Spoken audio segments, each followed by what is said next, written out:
Hey everybody, welcome to Seriously Read a Book. My name is John, and today we're going to do part 2 of Junie B. Jones and the Mushy Gushy Valentine by Barbara Park, illustrated by Denise Brunkus. We are going to start now with chapter 5, and it is Valentine's time. Here we go. Valentine's Day came on Friday, and guess what else? My grandma, Helen Miller, bought me a special Valentine's outfit. And it matched my heart antennas very perfect. That day at school, I skipped all around room 9 because I was a treat for the eyes, I tell you. Finally, I sat in my seat and Mrs. took attendance. And guess what? Nobody was absent. Because who wants to miss a party? That's why. After attendance, Mrs. put on a special Valentine's apron. It had a big heart pocket in the front. Then Mrs. filled the heart pocket with Valentine's cards from the box.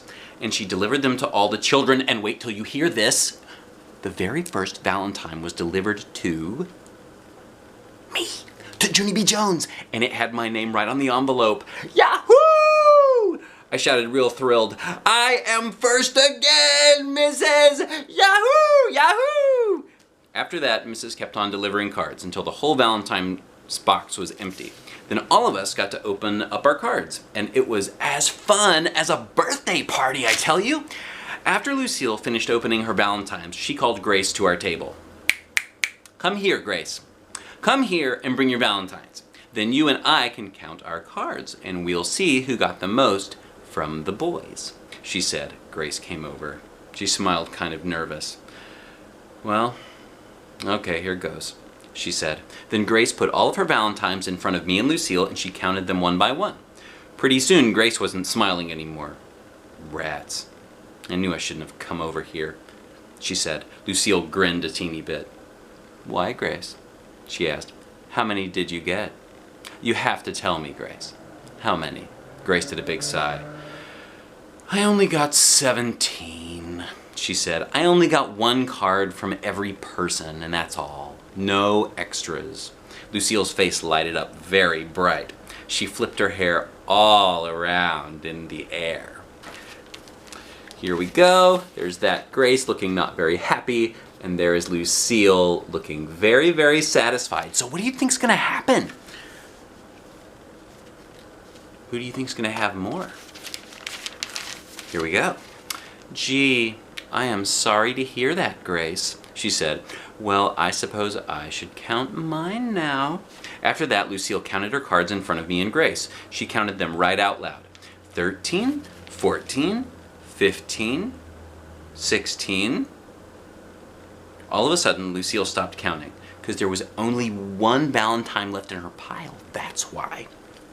She quick stood up at her seat and looked all around herself. First she looked under the table, then she looked on top of her chair, then all over the floor. Plus she also looked in her pockets and her backpack and her purse.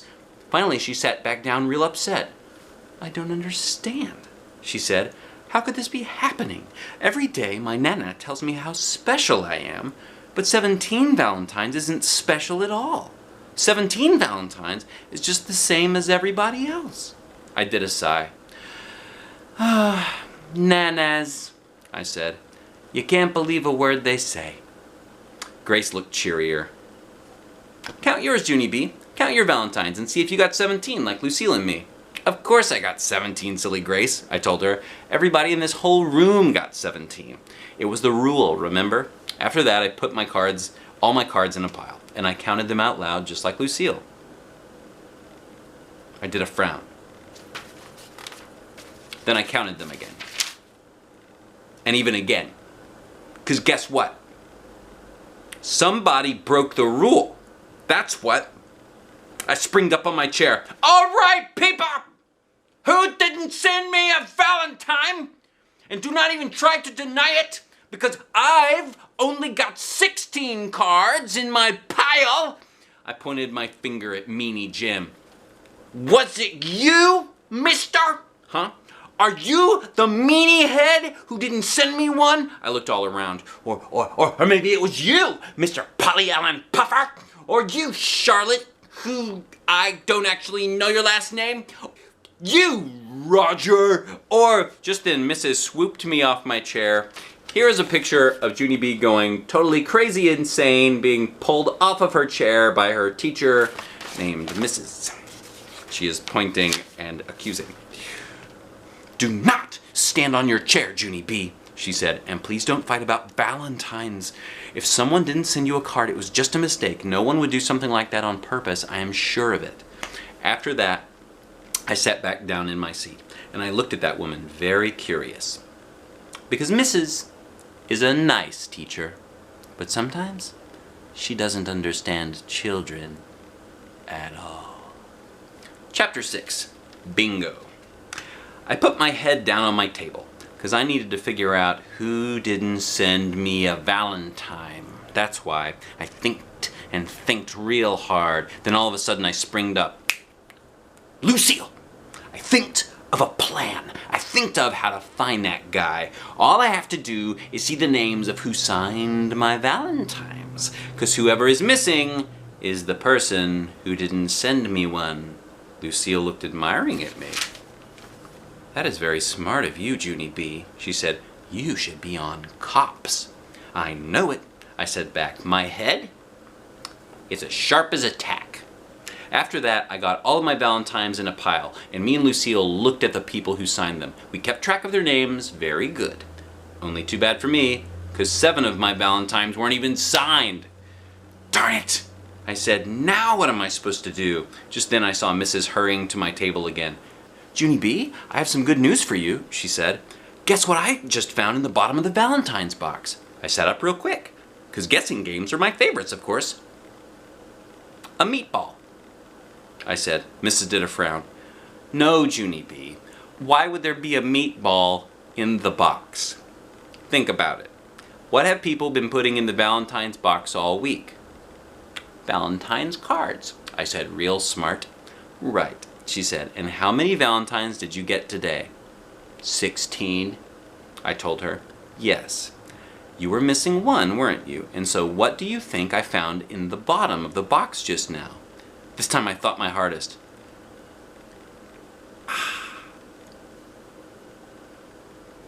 "A meatball," I said. Mrs. rolled her eyes up at the ceiling. Then I looked up there too, but I didn't see anything. Finally, Mrs. pulled a giant envelope from behind her back. "No, this, Junie B," she said. "This is what I found in the bottom of the box. I found this big envelope, and it's addressed to you." My mouth came open, very shocked. Then all of a sudden I clapped my hands, very thrilled. "Hey!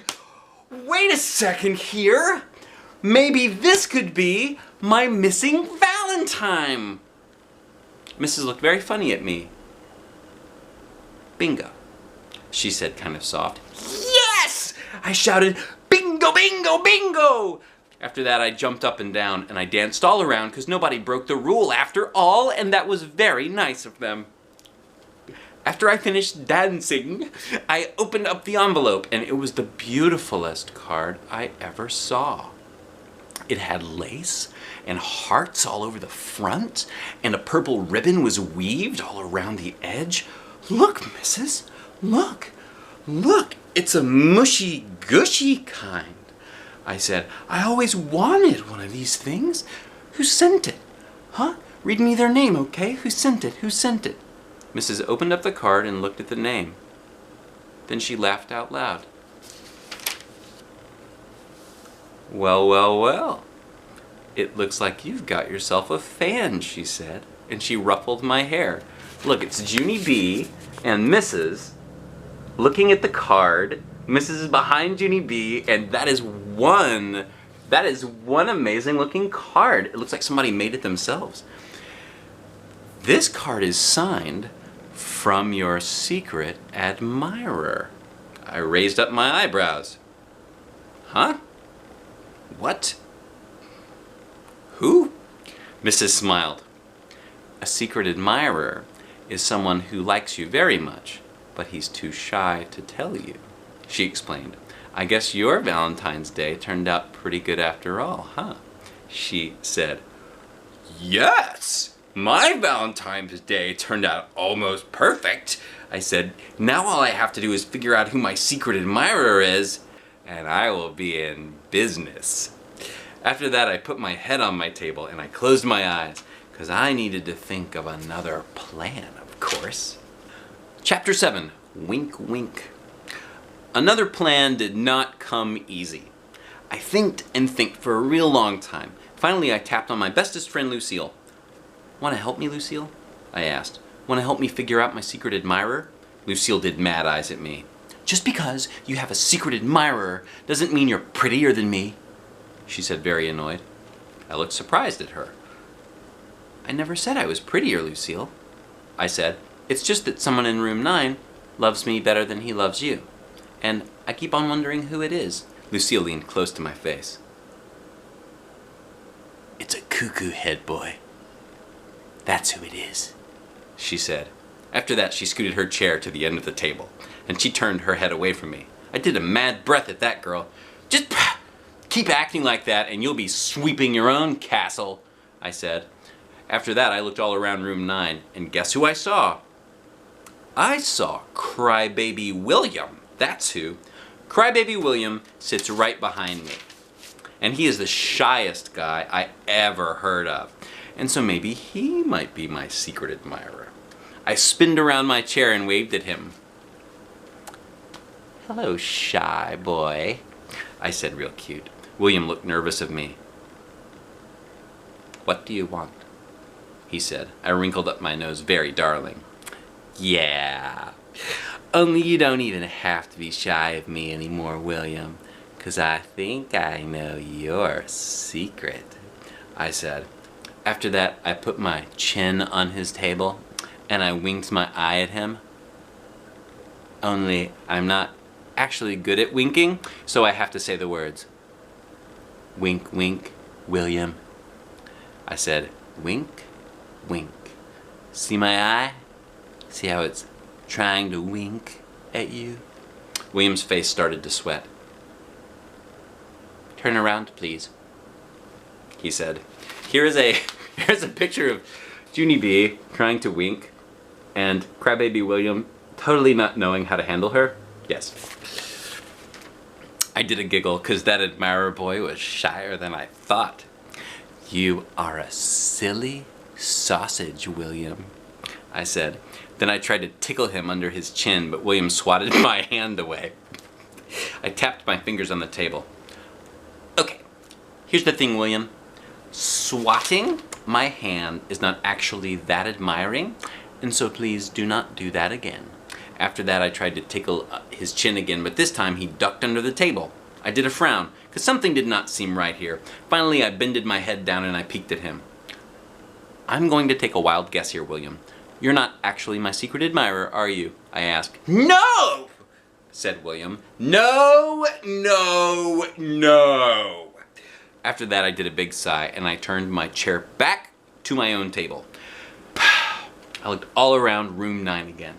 And guess what boy I saw next? I saw Polly Allen Puffer. That's who. And he is always teasing me. And so maybe he is my secret admirer. I zoomed to his table speedy fast.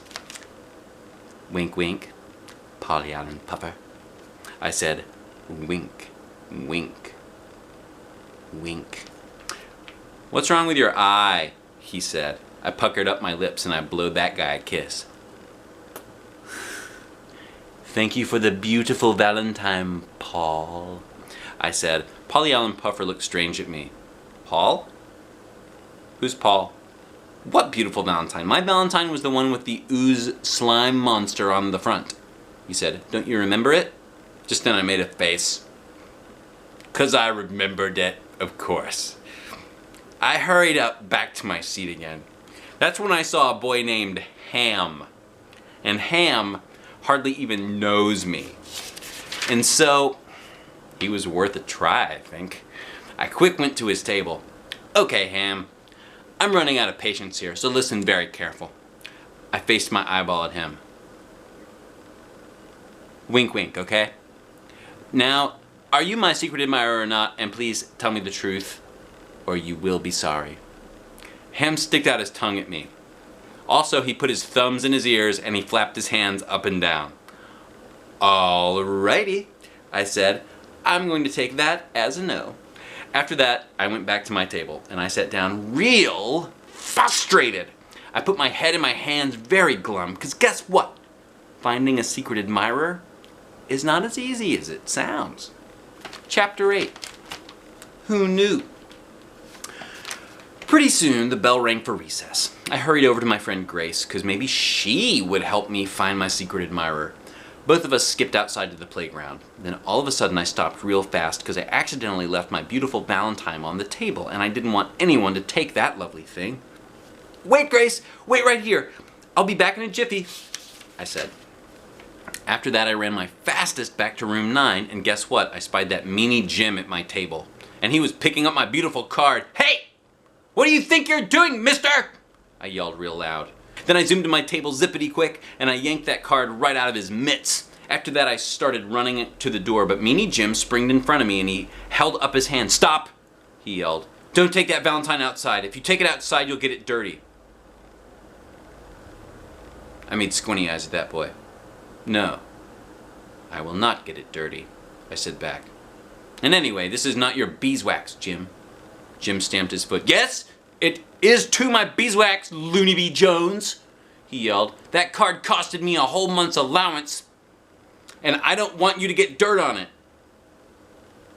As soon as he said it, he quick put his hands over his mouth, but I already heard his words. I did a gasp.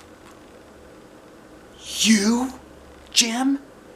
You were the one who bought this card?" I asked. "Why? How come? Is this some sort of meanie boy joke?" Jim started sputtering a real lot. "Yes. I mean... No. I mean, I didn't buy that card. It just looks like it costed a lot of money, that's all, and whoever bought it spent his whole allowance, I bet." I kept on staring at that boy, because something smelled like a fish here, that's why. "But if you're not the one who gave me that Valentine, then how come you're acting so funny, Jim?" I asked. "And how come your words are sputtery and nervous? And how come your face is reddish and blotchish?" Just then Jim clunked himself on the head. Here is a picture of Jim clunking himself on the head with Junie B. Jones smiling and looking very hopeful and hugging her Valentine. Just then Jim clunked himself on the head. "Darn it! I knew I'd ruin it! I always ruin everything! Now everybody in room 9 will know that I like you, and I wanted it to stay a secret," he said. All of a sudden my whole face felt happy. "You like me, Jim? You really like me? 'Cause you never acted like you like me. And so since when did you like me? That's what I would like to know." Jim's face got a silly look on it. "I've always liked you," he said real quiet. "I just act like I don't like you so nobody will know I like you." I looked confused at him. "But if you like me, how come you always call me names?" I asked. Jim shrugged his shoulders. "Because you call me names," he said. I did a big breath. "Yes, Jim, I know I call you names, but that's because you started it first," I explained. "No, I did not," he said. "You started it first." I shook my head. "No, Jim, you did." I said, "No, Junie B, you did." He said, "No, you did. No, you did. No, you." All of a sudden, Jim raised his hand in the air and he waved it all around. I called on him. "Jim," I said, "maybe we both started it, Junie B. Maybe we both started calling each other names on the very same day." Just then I started to smile, because that would be very fair of us, I think. After that, I skipped around him in a happy circle on account of this was a nice development. I grabbed his hand. "Hey, Jim, let's go tell Mrs. that we're friends. Want to? 'Cause she will get a kick out of this probably," I said. But all of a sudden, Jim plopped down on the floor and he wouldn't even budge. I stared and stared at the top of his head. "Okay, this doesn't actually seem like that good of a start for us, Jim," I said. He looked up at me. "I know," he said, But I can't tell the teacher that I like you. I can't tell anyone. If I tell people, it will ruin everything. I wrinkled my eyebrows. Everything like what? I said. Like all my friends will know I like girls, and that will be embarrassing, he said. Plus room 9 won't ever be the same again. I didn't understand. Why, Jim? Why won't it be the same? I asked. Because it will be dull and boring, that's why, he said. Because if you and I like each other, then I won't tease you anymore. And if I don't tease you, then you won't tease me back. And that means you won't shout silly, funny stuff at me that makes people laugh. He rocked back and forth on his feet, very bashful. You make room 9 sparky, he said, kind of quiet. After that, he smiled very cute, and he poked my arm with his finger, and he made a sparky sound. Zzz, he said. Zzz, zzz. I laughed very loud, and I sparked him right back. Zzz, zzz, I said. And so guess what? Then me and that silly guy started chasing each other all over the room 9, and we kept poking and sparking. It was like the funnest game I ever even heard of. Only too bad for us, because all of a sudden we heard a noise at the door. Oh no, it was Mrs. She caught us in the room. Hey, what's going on in here? She said. You two are supposed to be on the playground. Me and Jim stopped very fast. Then Jim looked nervous at me, because he was afraid I would tell a secret, I think. Then all of a sudden I pointed to him kind of mad. It's his fault, Mrs., I said, because Jim poked me and made a sparky sound, and then I had to poke him back and make a sparky sound too, only he wouldn't let that be the end of it, and so pretty soon we were chasing and sparking and chasing and sparking, only just now you came in the door, and so the chasing and sparking are over apparently, and so we will just be on our way to the playground, I believe. I tapped on her. Pardon me? While I get by, I said, very polite. Mrs. rolled her eyes way back in her head. Honestly, you two, it's Valentine's Day. She said, can't you get along for just one day? After that, she took us by our hands and she marched us outside. We waited for her to leave. Then he looked at me kind of shy. You did good, he said. Thank you for not telling my secret. Oh, and look, it's a picture of Mrs. marching them outside. And they're both looking at each other behind her back. I smiled at that nice boy. That's okay. Thank you for my mushy gushy Valentine, I said back. After that, I faced my eyeball at him. Wink, wink, Jim. I said, wink, wink, wink. And guess what? Jim pointed his eyeball right back at me, and he winked very perfect. After that, we runned off to play with our friends, or else people might think we liked each other, and that would ruin everything. That is how come I never ever told anybody about Jim's secret, not even my bestest friends, Lucille and Grace. Cause Meanie Jim is the bestest secret admirer I ever had. And guess what else? Room 9 is still staying sparky. Zzz.